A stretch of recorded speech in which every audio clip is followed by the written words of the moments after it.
everyone. Thank you for tuning in to the Postmodern Realities podcast, brought to you by the Christian Research Institute and the Christian Research Journal. I'm Melanie Cogdill, managing editor of the Christian Research Journal. It's November 2021, and this is episode 261, which is a spoiler-filled conversation about the film Dune, directed by Denis Villeneuve. On this episode, I'm joined by Cole Burgett, who is a recent seminary graduate. He's also a graduate of the Moody Bible Institute and an author for the website Christ in Pop Culture. Cole has written an online exclusive film review of Dune, and it's called Dune and the Future of the Science Fiction Epic. All of our subscribers can read it for free at our website, equip.org. And if you're not a subscriber and would like to read this review, please go to our website, equip.org, to subscribe to our journal. Cole, it's good to have you on. Always good to be here. Thanks for having me.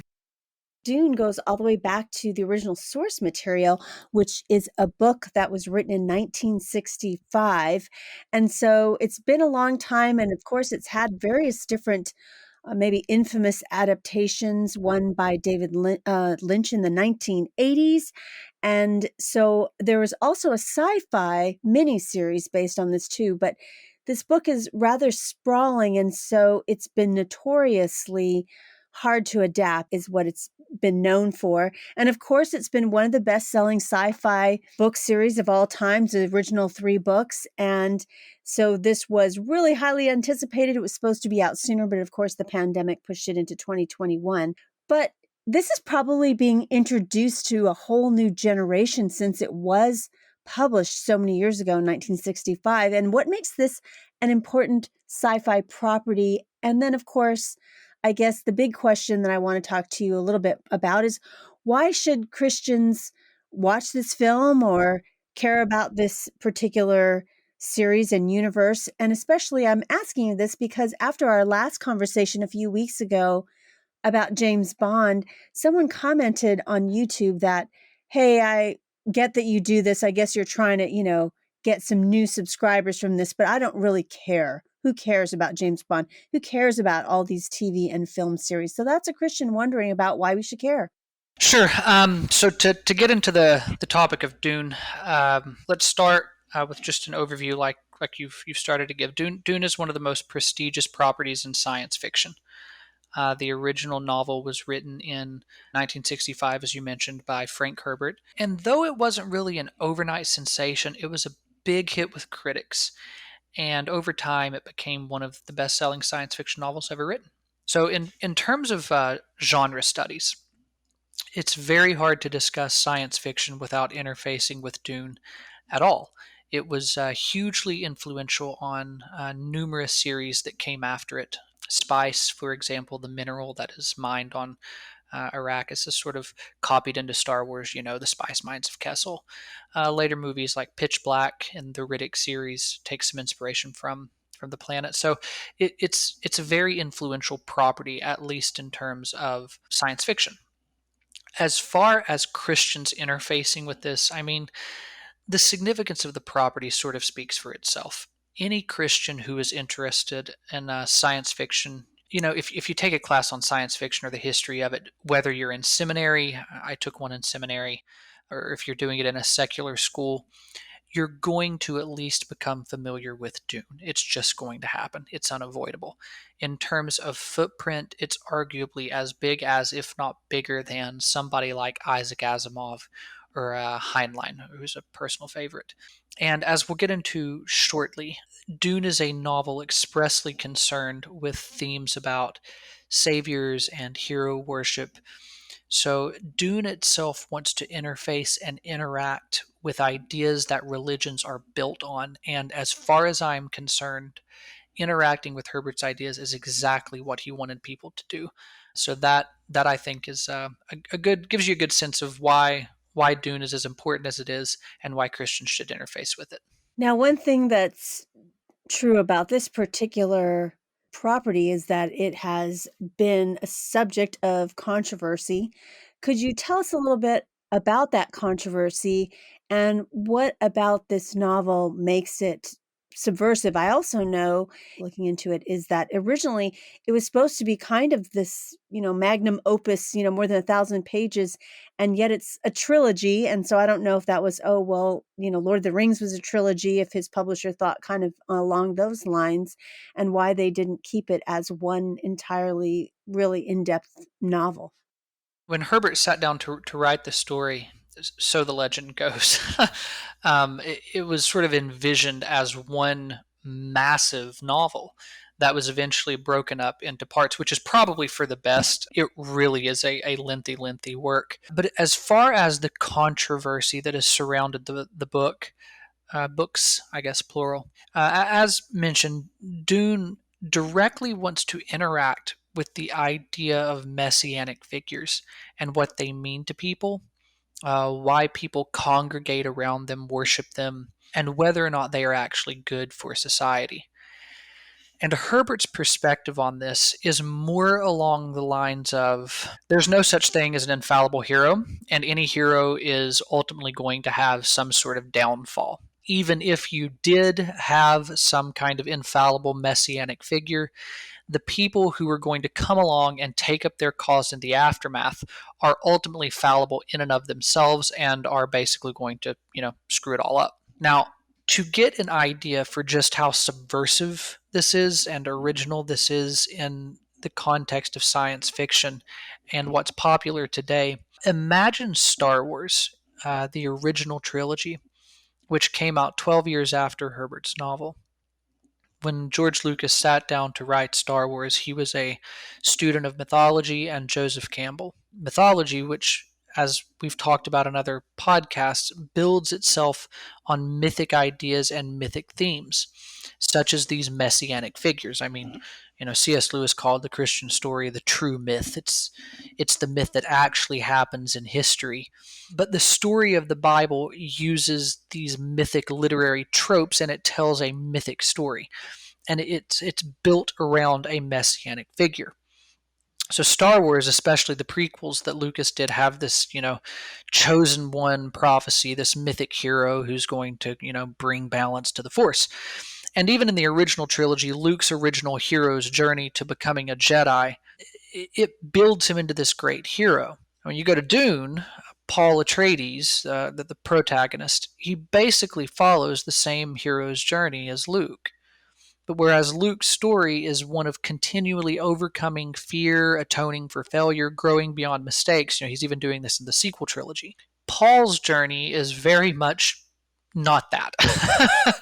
He starts the journey, but along the way, that journey is going to take some hard turns, and where his story ends isn't necessarily heroic at all. Now, that's the thematic approach, a kind of critique of religions and messiahs and the followers of messiahs in general. But on a more superficial level, why is it so controversial and subversive? Well, it's just not your usual science fiction. This is not the sweeping space opera of Star Wars. It's not these tons of planets that you're hopping between. There's no lasers. There's no lightsabers. There's a lot of there's not a lot of hard science like Star Trek either. It's very mythic, and there's a lot of hard fantastical science like the details of the suits they have to wear to survive the desert. But it's just very imaginative. It's very different, and it's designed to be provocative with the ideas it's playing with, and so that sort of is a lot of the controversy that goes on surrounding Dune. Some people, because of the way Herbert chooses to tell his story. Some, diehard science fiction fans don't even consider the book science fiction. It's much more along the lines of what somebody might call a fantasy or something like that. So it's just interesting. It's long been a property that has flirted with controversy. Well, one thing that's noted about the new film or any adaptation of Dune is the book itself, or the trilogy, if we want to call it, the first 3 books, is notoriously hard to condense down into a film. Of course, the most infamously known one, the one that David Lynch did back in the 1980s, did try to tell the entire story in in his film. But when you come to this new version directed by Denis Villeneuve, it says on there part 1. So you're not going to get the whole story going into this very lengthy film. It's more than 2.5 hours long. So I have two questions for you. One is, how do you think that this particular new film honors Herbert's original vision? And secondly, there might be a lot of Dune noobs out there. I was when I went to see this film. I'd never read the books. I knew that the property existed. I did not know anything about the story. In fact, the only thing I knew about the story was that there were worms in it and that it was on a desert. That's all I knew. And so, I just went in totally cold turkey to the film, wondering if I was going to even figure out what was going on. And I did think that the director was able to tell, in my opinion, a coherent story for someone who was a total noob to this. But there might be people listening who are in the same position as myself and trying to decide, should they go see it. So can you give us a little bit of overview and of what the story even is for the uninitiated? Dune is a pretty interesting tale. It follows a young man named Paul Atreides, who stands in the line of this family in a future where everything is a little bit feudal.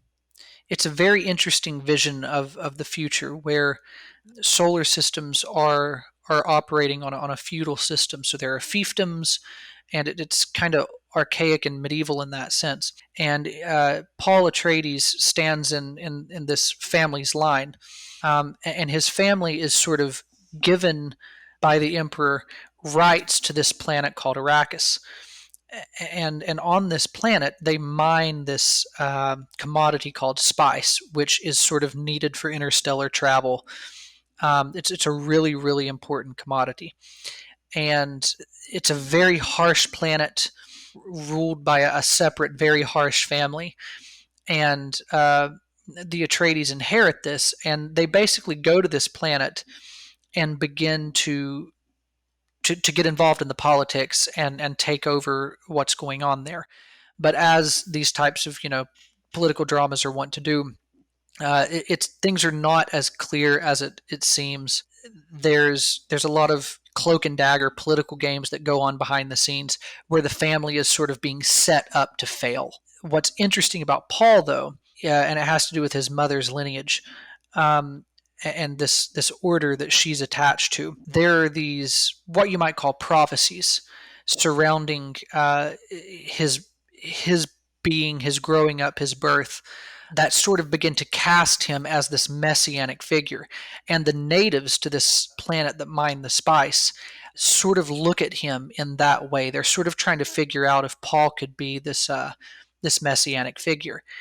And that is really, I tried not to give too many spoilers there, but that really sets up the story that Dune is going to carry forward. What's interesting is that really is like the movie.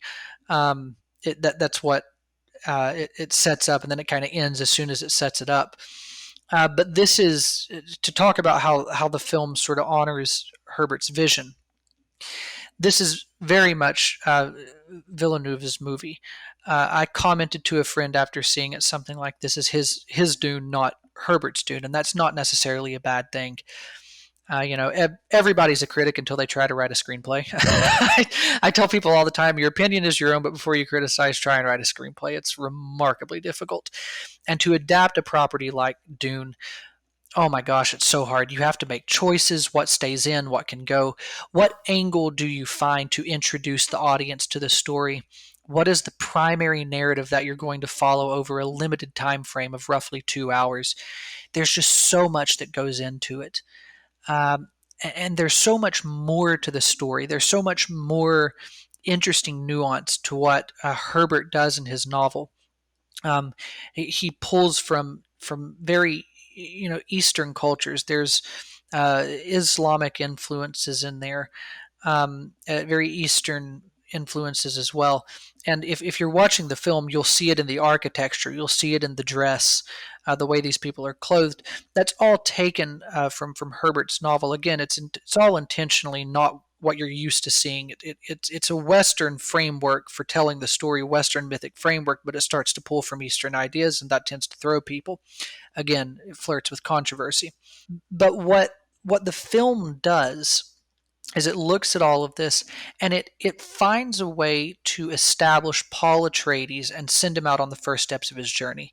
The film is basically an adaptation of the first half of Herbert's novel, so it's not at all. It does not leave you with a sense of completion, really, at all.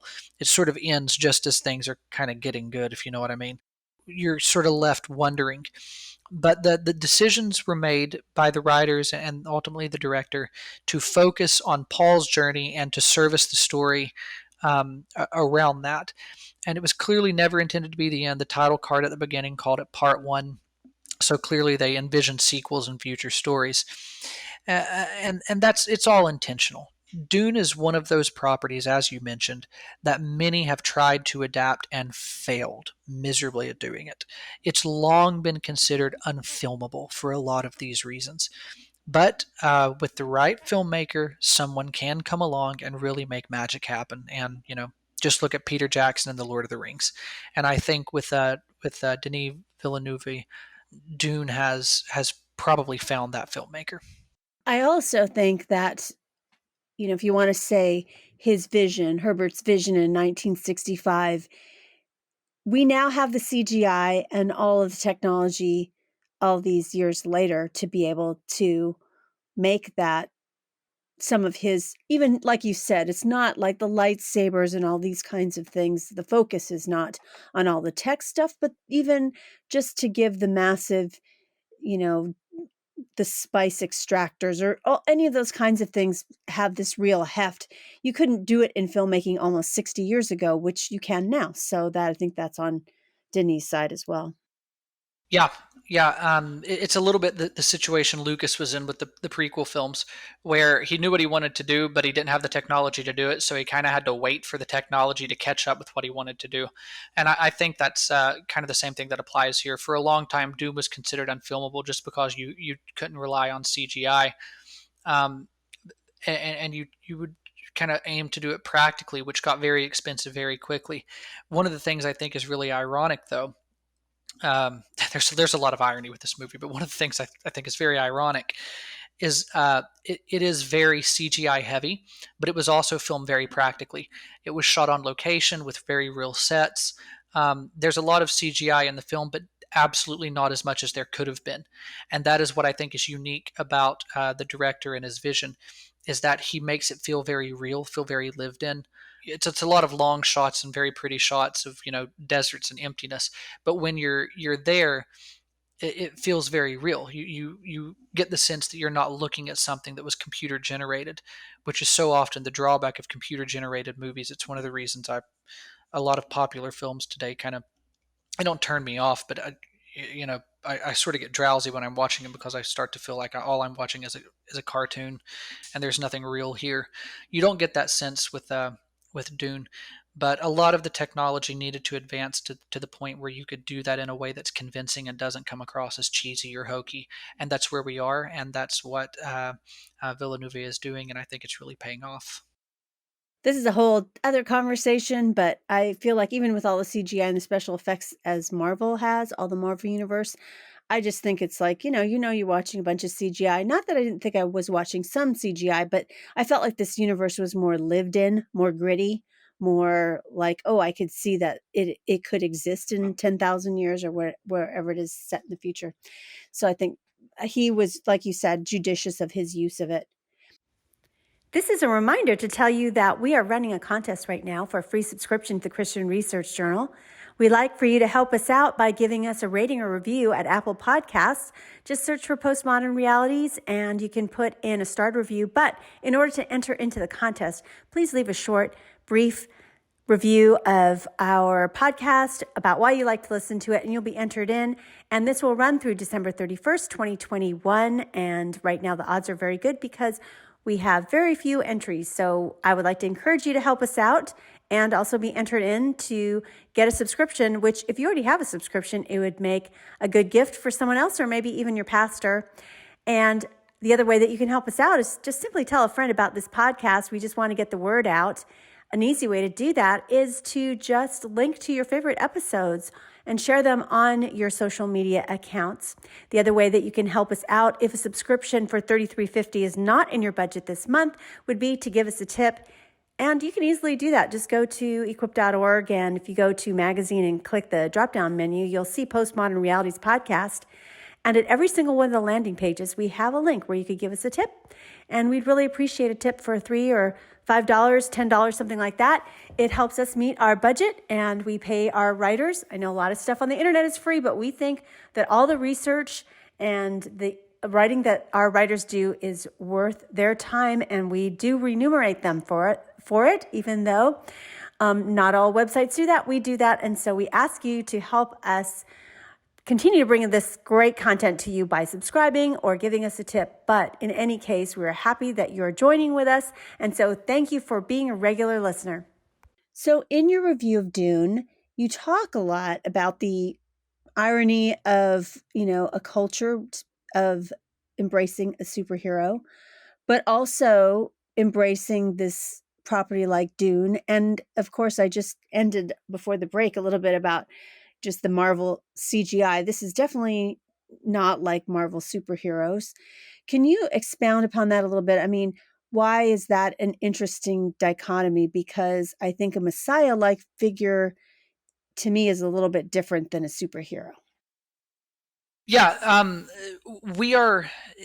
You're right. They are different, but there is a very close interrelation in terms of the purpose that these individuals will serve and sort of what they spark in people.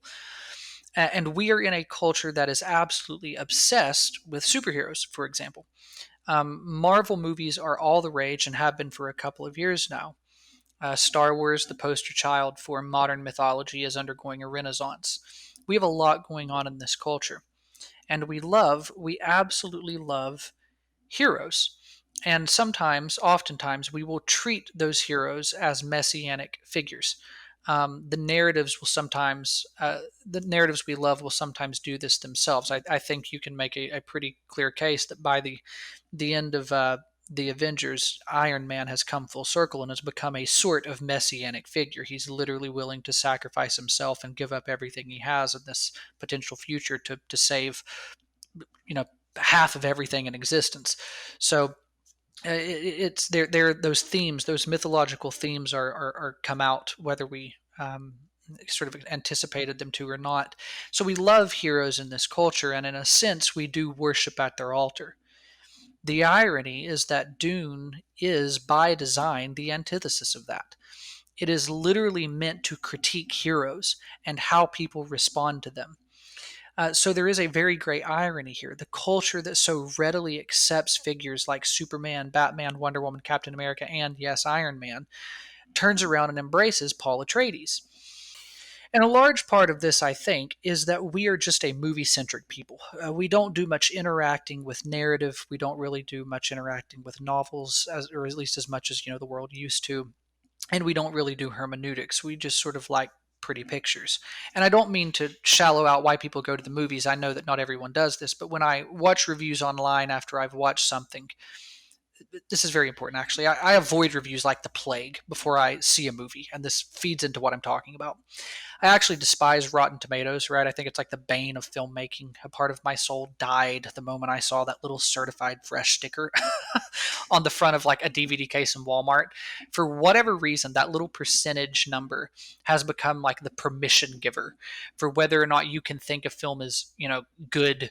And I think that is so profoundly misguided. In some ways, I really do think it's like borderline idiotic. I don't care if a film gets a 20% score on Rotten Tomatoes. If you can follow a narrative coherently and interact with the ideas that story contains, then a story has been told. You just might not like the way the story is told. It doesn't mean that there's some kind of objective truth behind whether you're going to enjoy it or not. For example, I've seen a lot of movies with very high critical marks that were beautiful to watch, that I thought had some pretty terrible ideas in there. And depending on how Villeneuve handles these sequels, Dune could very well be one of them. And that fascinates me. Dune is the property that really, if the cards are played right, could spell the end of the superhero culture as we know it. Because if Villeneuve and company followed Herbert closely enough, it's ultimately going to take the idea of the hero who kind of attains a messianic figure status. And it's not going to make him tragic, it's going to make him wrong.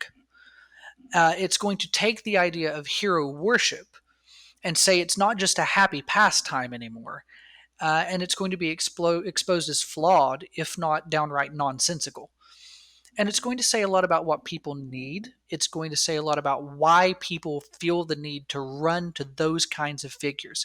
It's going to say a lot about why people congregate around heroes and assign to them messianic status. But the cost of that, the cost of doing that, is another question. And it's that question that Herbert is interested in exploring. So I really do find it interesting that the same culture that sort of embraces one turns around and runs in the other direction as well. So it could be that film goers who are introduced to the Dune universe, once they see the film, that would I would fall into that category, want to go ahead and read the Herbert's novels. So am interested in reading the novels after seeing the film.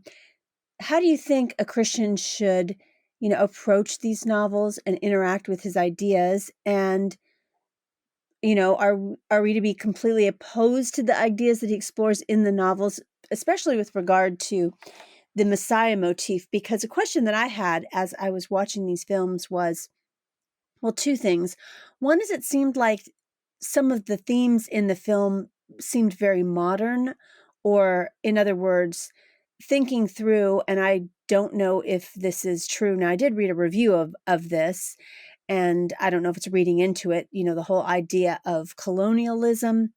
I think if I hadn't, I mean, I saw it briefly in the review, but I think it still would have come out to me anyway. And I don't know if he was trying to explore that when he originally wrote the books, because you have these people occupying these planets and taking their resources.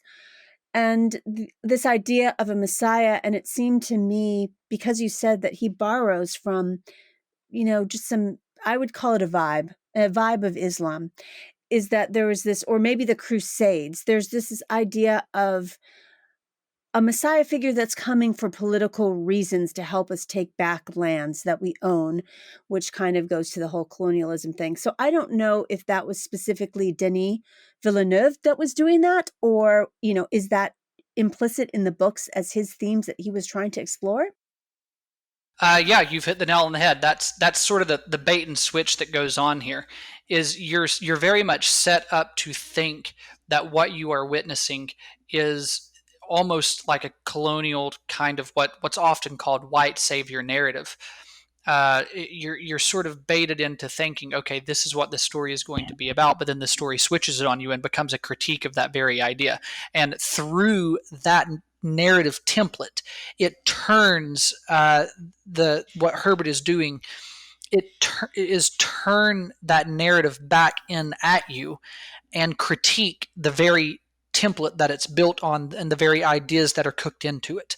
So this is why it's almost really reductionist when you read these reviews that say, well, Dune is about a white savior narrative, or it's about critiquing a white savior narrative. Well, yes and no. It's about using that narrative template to actually begin to critique ideas, not just of white saviors, but just of saviors in general. And it's really a fascinating way to do a deconstruction of a specific type of story. And people are very confused by that. I can understand someone coming to the movie not knowing where the story is going to see these things and go, wait a minute. But once you get through the rest of the narrative, you're gonna see, I think, very clearly that that is not at all what is happening. Those tropes are being played just so that they can be flipped around and upended by story's end. As for why people sort of get lost in the maze, I think it shows a couple of things as far as the way people respond to it. I think it shows that we are a very illiterate culture, and I think it shows that we are a very confused people. Those are the two big things. We really don't know what we want or what we believe in. Do we want heroes? Sure. Do we want anti-heroes? Yeah, even more than heroes. Do we want to completely trash the idea of a hero? Why not? There is a way of looking at this and saying, look how progressive of a culture we are, that all of these ideas can float around. Well, it's not just that these ideas can float around, anybody can say whatever they want. What interests me is the response. People are enthused with Dune. They are taking an interest in it and its ideas. And I think we were talking before this just how hard it is to get a copy out of a library right now. People are really going back and reading this book. And if you are looking at this from a 30,000 foot perspective, the same culture that just a couple of years ago gives us the Avengers is the same culture that gives us the antithesis of the idea that heroes are even good for us. And the fact that people run from one to the other, I find fascinating. If to use a really funny illustration, if an alien art teacher or humanities teacher or literature teacher was teaching their students about 21st century American culture, their heads would spin. Uh, what are they? What are they doing? What are they getting at? What do they want? What are they trying to say? So I think we're very confused, and you can see the ideas that we are struggling with um, in how we bounce back and forth with these ideas. And in a lot of ways, what Dune does is put this conflict front and center. So it's interesting that Dune it's almost like the perfect property, the perfect science fiction property to come about right now. Is religion good for us? We don't know. We're supremely religious people. We dress up in costumes for movie premieres. I'm a nerd. I've never done that. I've never gone that far, and not saying anything bad about anyone who has. That's fine. What I'm saying is recognize the drive that makes one do that. Recognize the thing that makes someone go, I love this property so much that I am literally going to put on a fictional hero's clothes and integrate myself into a community. And then many of those same people often will turn around. I have friends who do this. I want to talk around and talk about how awful the church is. And, I find that, again, ironic. It's the lack of self-awareness to realize that a lot of the same emotions that you're experiencing when you put on those clothes and go to this community are a lot of the same emotions that people experience, when they get up out of bed to go to church on Sunday morning. We don't know what to do with heroes in this culture. Worship them, hate them, misconstrue them. We're very confused. We're grappling with the significance of religious identity, but we don't like that term anymore. So we talk in terms of spirituality. And it's really disheartening on one level because we can't actually get to anything interesting. That's where the church really suffers. Stan Hauerwas once said something to the effect of, I wish we were a church that produced interesting atheists, but we're not strong enough believers. We are, his point being, we're sort of so weak and frail in our own dispositions toward faith that when we do encounter an atheist, they're not even interesting. We're not even an interesting challenge for them. We're that boring. And I wholeheartedly agree with the man. Christians in this culture are by and large so superficial in their interest for matters of faith that we are actually very boring. And, a good example is how people will respond to Dune. We'll run from this and not deal with it and not interact with Herbert and not interact with Villeneuve and will not have conversations about it. And there's just nothing interesting about Christians in 21st century America. We let the culture dictate the terms on which we fight our battles. And then we show up late and like to act surprised when we lose the proverbial culture wars, which I think is just a terrible way of looking at culture and society to begin with. I'm not interested in winning the culture wars. We've lost. This is an announcement. We've lost, folks. What I'm interested in is taking casualties well, which sounds cynical, but I do believe in a resurrection. And I just think we get sidetracked from that truth and lost in the fray. So I think we should be interacting with stories like Dune. And I think Frank Herbert's original novel is interested in interacting with people like us. The people who are going to have the most interesting response to what he wrote are people like Christians. And the film represents an opportunity to do that. And I think we should take it. Now, I know that's sort of a long-winded answer to interacting with the film. As far as Herbert's ideas and the novels, should we be completely opposed to the ideas that he explores? No, I don't think we should be opposed to it because, in a way, the Old Testament is full of these kinds of stories. You meet all of these potential messiahs, Noah, David, and all of them fall. All of them fail. They are the posts along the road leading to Jesus of Nazareth. So, first of all, the notion of a heroic messianic type figure failing miserably is something we should not be surprised by. It's literally most of the Bible. But of course, that leads us to Christ, which is where everyone is going to take the meat of this discussion. And Herbert has an interesting perspective on this. He says, okay, even if you have an infallible hero, it's the fallible people who take up the hero's cause that ultimately cause the problems. And that, in our context, would be the church. And anybody who's read the New Testament beyond the Gospels will know that almost as soon as the church started, there were issues. The Judaizers began teaching the Gentiles that they had to be circumcised to follow the law before they were considered real Christians. And the rest of the New Testament is written, the epistles are written to people in the churches for the purpose of encouraging them. And, not to turn this into a theological discussion, but if people like Paul didn't believe that it was possible for a Christian to go awry, for a believer in the church to crash and burn, the rest of the New Testament would not have been written. There's literally no need for it. Look at Paul's letters to Timothy, for example. They are the most moving human things you'll ever read. Paul tells Timothy, look, everybody has left me. All the Christians in Asia Minor left me. Don't you leave me too. Rekindle the gift that I know you have. Rekindle the spark. Don't go astray. Stay on the path as I have. Fight the good fight. Finish the race. Keep the faith. If he didn't think it was possible for Timothy to not do that, there is zero reason to write it. So the people who take up the Savior's cause are fallible, and we shouldn't be afraid of critique. We need to keep our finger on the pulse of how we're viewed by the world. If Christ's disciples, his closest friends, were known to the world by their love for one another, and we today, who believe we carry on that legacy, are known as the troublemakers of the world, I'm not saying that's a totally accurate assessment, but I'm also not saying it's totally inaccurate either. And we shouldn't be afraid of that because we believe what we believe. We believe Christianity makes all of these lofty assertions about reality and the way the world is and the way the world will be, and we believe that.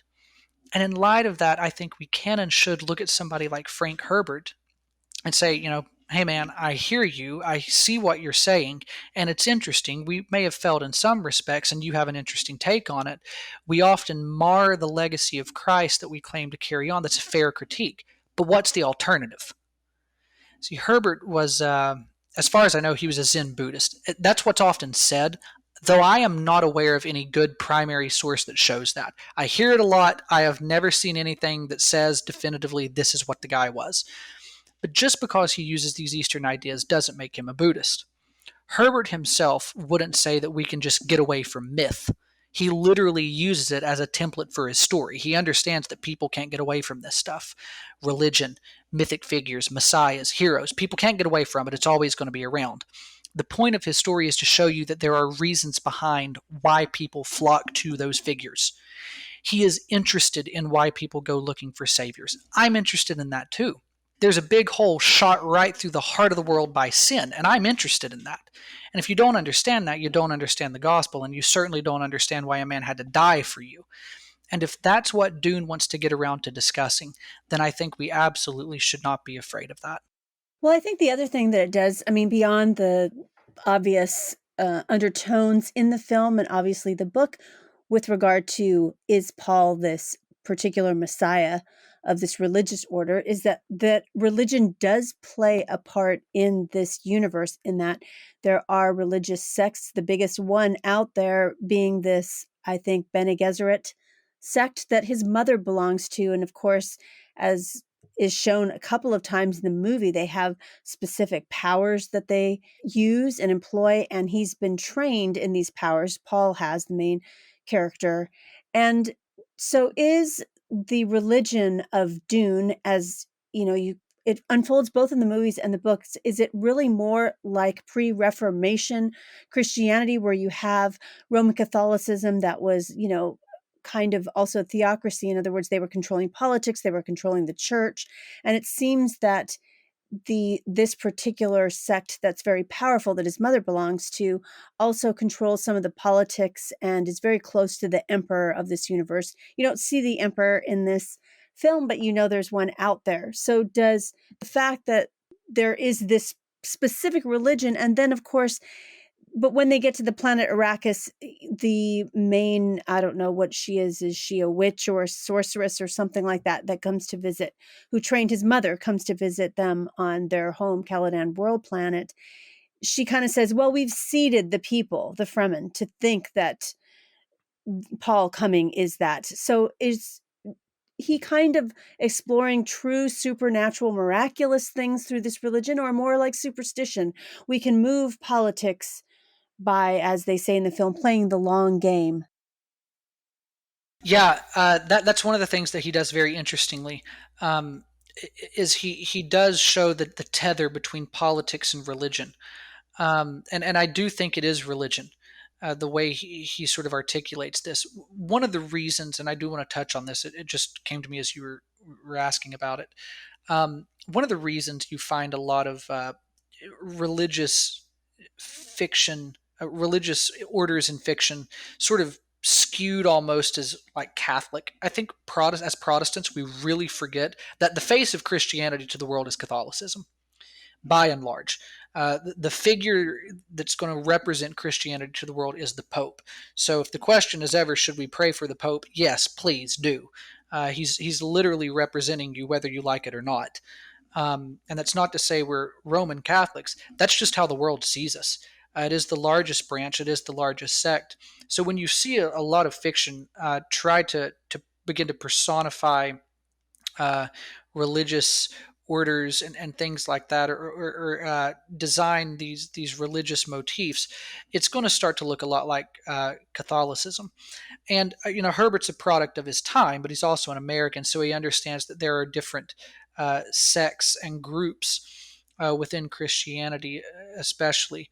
Although I think more so than Christianity, I don't think he's so much interested in dealing with the Christian faith. I think he's a little more drawn to Islam because it sort of the idea of messiahs and this continual chain of messiahs is cooked into Islam a little more than far more than Christianity. We have one messiah, and Islam, especially with the modest movements, there's this constant like cropping up of messianic figures, and T. Lawrence is sort of the classic, what you might call white savior narrative, even though that's really not quite what it is. It's really a great story and a very classic movie. Um, but those ideas are what he's interested in doing. As far as the Bene Gesserits, yeah, you do get a very good feel for the tethering of politics and religion there. The way they sort of, like you say, play the long game.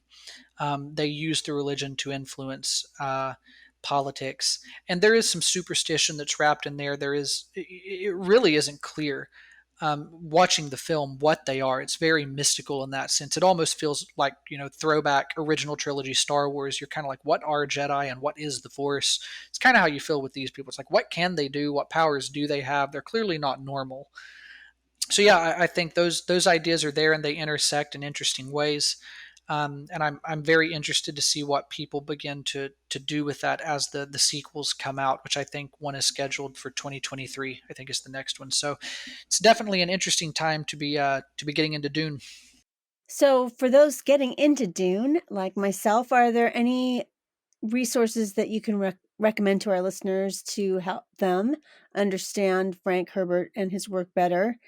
And specifically, like you're just touching on things that he was weaving in there, but it seems there like there's a little bit more philosophy or thought, maybe perhaps because it started out in a written form than say Star Wars, where it's kind of like, George Lucas had these ideas and then they've since been developed after his original idea. Yes, there is a wonderful biography of the man by Timothy O'Reilly. It is simply called Frank Herbert. I believe that book is out of print now. It was released in 1981, but the book is available to read in its entirety online at O'Reilly.com.